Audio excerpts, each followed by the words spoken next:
Oi, pessoal, tudo bem com vocês? Dando continuidade aos vídeos de termoquímica, eu vou falar hoje sobre entalpia de formação. A gente já viu no vídeo anterior o conceito de entalpia e agora a gente vai ver o conceito de entalpia de formação. A entalpia de formação é a variação de entalpia correspondente à formação de um mol de um produto a partir de substâncias simples. Para isso, todas as substâncias envolvidas na reação devem estar no estado padrão. Esta também pode ser chamada de entalpia padrão de formação. Então, pessoal, a entalpia de formação nada mais é do que a entalpia presente na reação de formação de alguma substância. Tudo bem? Aqui eu coloquei para vocês uma observação com relação à entalpia padrão das substâncias simples. A entalpia padrão das substâncias simples é representada pela letra H, com esse zerinho lá em cima, e ela foi aceita pelos cientistas como uma entalpia igual a zero. Pessoal, o cálculo da entalpia a gente não tem como fazer sem analisar reações. A gente não tem como saber a entalpia de formação de substâncias que não foram obtidas a partir de alguma reação onde a gente possa analisar. Então, é muito complicado a gente afirmar qual é a entalpia de formação, por exemplo, do gás oxigênio. Tudo bem? Por isso, quando as substâncias estão no seu estado padrão e são substâncias simples, a gente entende que a entalpia padrão dela é zero. Tudo bem? Aqui eu trouxe para vocês o conceito e o que quer dizer o estado padrão. O estado padrão consiste no estado físico, alotrópico ou cristalino mais comum. É o estado mais comum que a substância é encontrada. Vamos supor o gás oxigênio. O oxigênio é encontrado, qual é o estado mais comum? Em forma de gás, no estado físico gasoso. A gente nunca vai encontrar na natureza o oxigênio no estado sólido. Então, o estado comum, o estado padrão do oxigênio é gasoso. Além disso, as substâncias devem estar a 25 graus Celsius de temperatura e 1 atm de pressão, que é a temperatura ambiente e a pressão a nível do mar. Então, esse é o estado padrão que as substâncias devem estar para a gente afirmar que ela é uma substância simples e poder dizer, a entalpia dessa substância é igual a zero. Tudo bem? Então, vamos prosseguir. Aqui eu coloquei para vocês que a entalpia padrão das substâncias simples no estado padrão é igual a zero, tudo bem? E aqui eu coloquei uma ressalva. Gente, a gente não tem...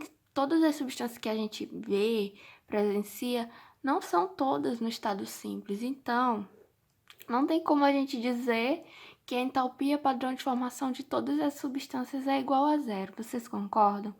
Então, a entalpia de formação delas podem ser calculada a partir da variação de entalpia que a gente estudou no último vídeo. E não é possível calcular a entalpia de cada substância, como eu já falei para vocês.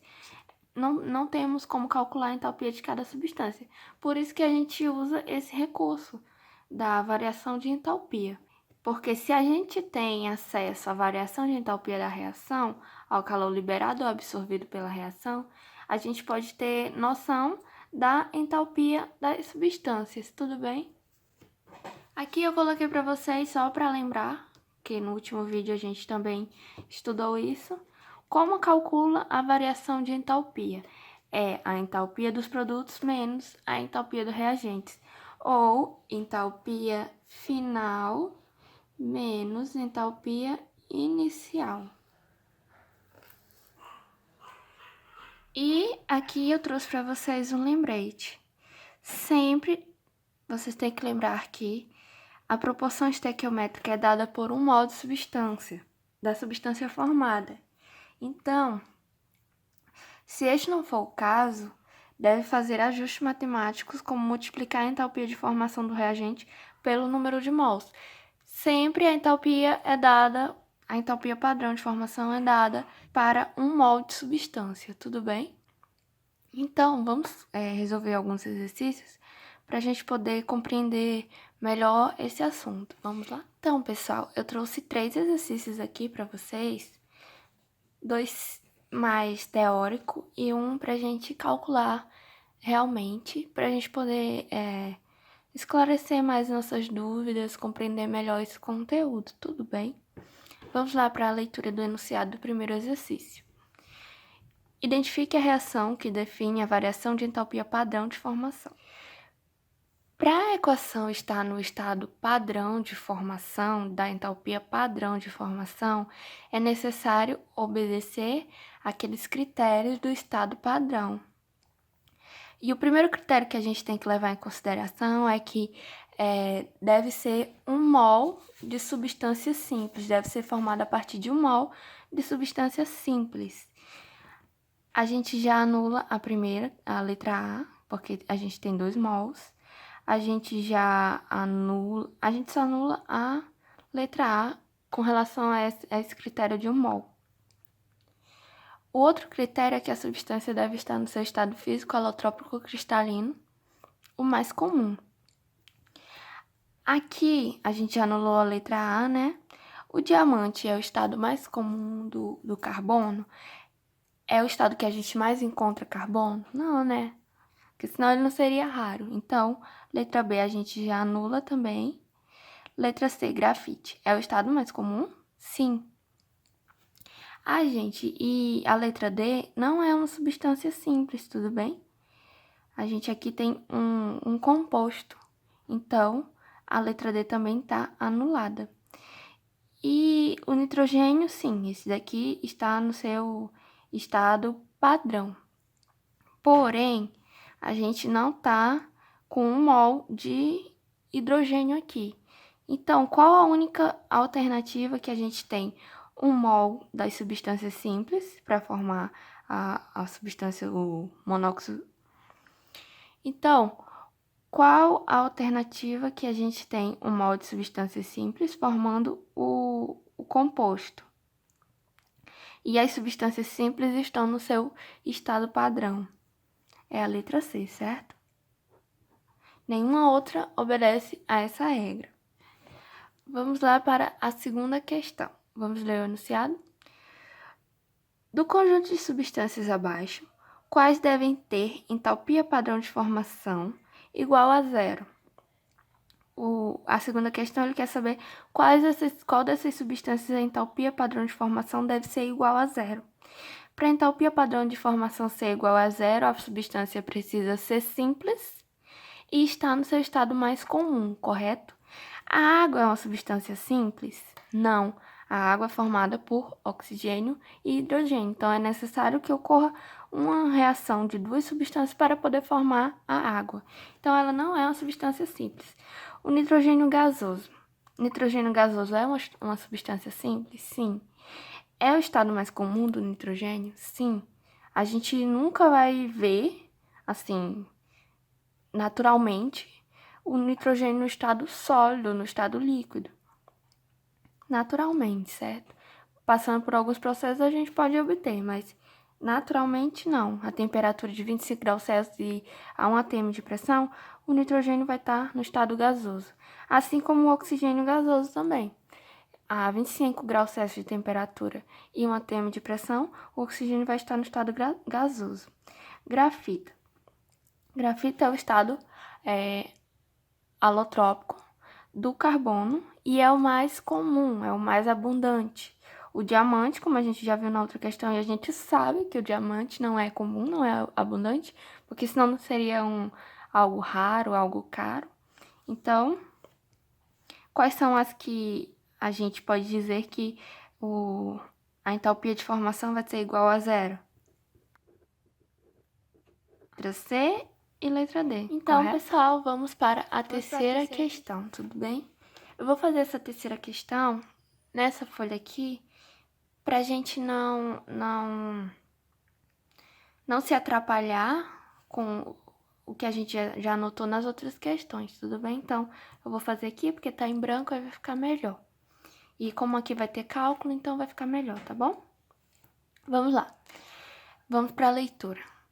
Sendo a variação de entalpia de formação do óxido de cobre 2 igual a menos 37,6 quilocalorias por mol e a variação de formação do óxido de cobre 1 igual a menos 40,4 quilocalorias por mol, o ΔH da reação será?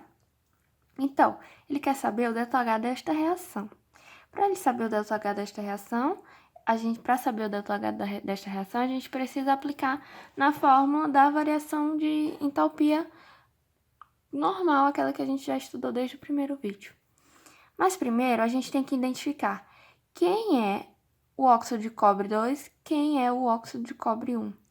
O óxido de cobre 2 é esse aqui, tudo bem? Então, a variação dele de entalpia é menos 37,6 quilocaloria por mol. Correto? Mas a gente tá vendo aqui que ele tem quantos mols? 2. Então, a gente tem que multiplicar por 2. Não me esqueçam, olhem sempre para o número de mols, porque isso aqui sempre vai acontecer. Eles nunca vão dar, se tem 2 mols e a equação está balanceada com o 2 aqui, eles nunca vão lhe dar o valor da entalpia multiplicada por 2. Você mesmo tem que multiplicar, às vezes eles não dão nem a equação balanceada. Tudo bem? Então, aqui, o óxido de cobre 1 vai ser igual, ele tem 1 mol, né? Vocês subentendem que aqui é 1 mol, vai ser igual a menos 40,4 quilocaloria por mol. Ok? Então, agora, pessoal, o que a gente tem que fazer? Primeiro, a gente vai multiplicar esse daqui, né? 2 vezes 37, vezes menos 37,6 quilocaloria. Quanto que dá isso? Menos, né? 75,2 quilocaloria.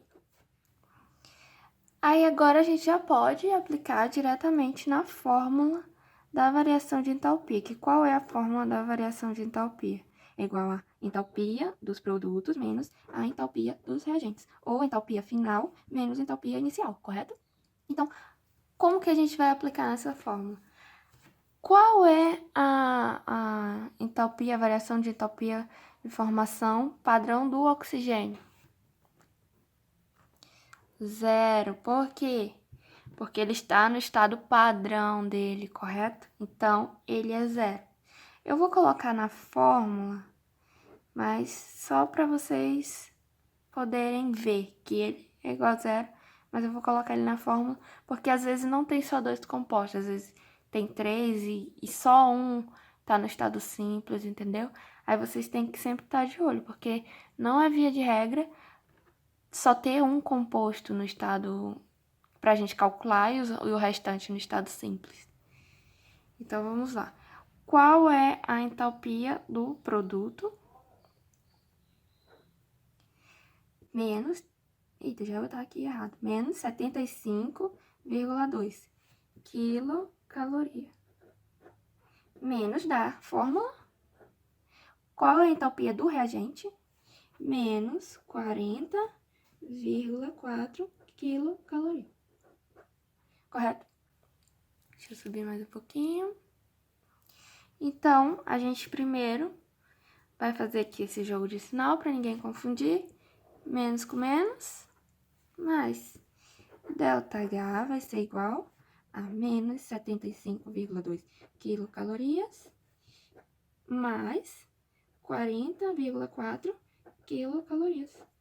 Quanto que dá isso aqui? Quanto que dá esse ΔH? Dá menos 34,8 quilocaloria por mol. Então, pessoal, menos 34,8 quilocalorias por mol quer dizer que, para a formação do óxido de cobre 2, a gente tem um processo exotérmico. Por quê? Porque o sinal negativo quer dizer liberar calor. Se libera calor, é uma reação exotérmica, tudo bem? Então, esse foi o vídeo de hoje, pessoal. Espero que vocês tenham compreendido. E nos próximos vídeos vamos continuar esse assunto que a gente está estudando de termoquímica, tudo bem? Até o próximo vídeo e tchau!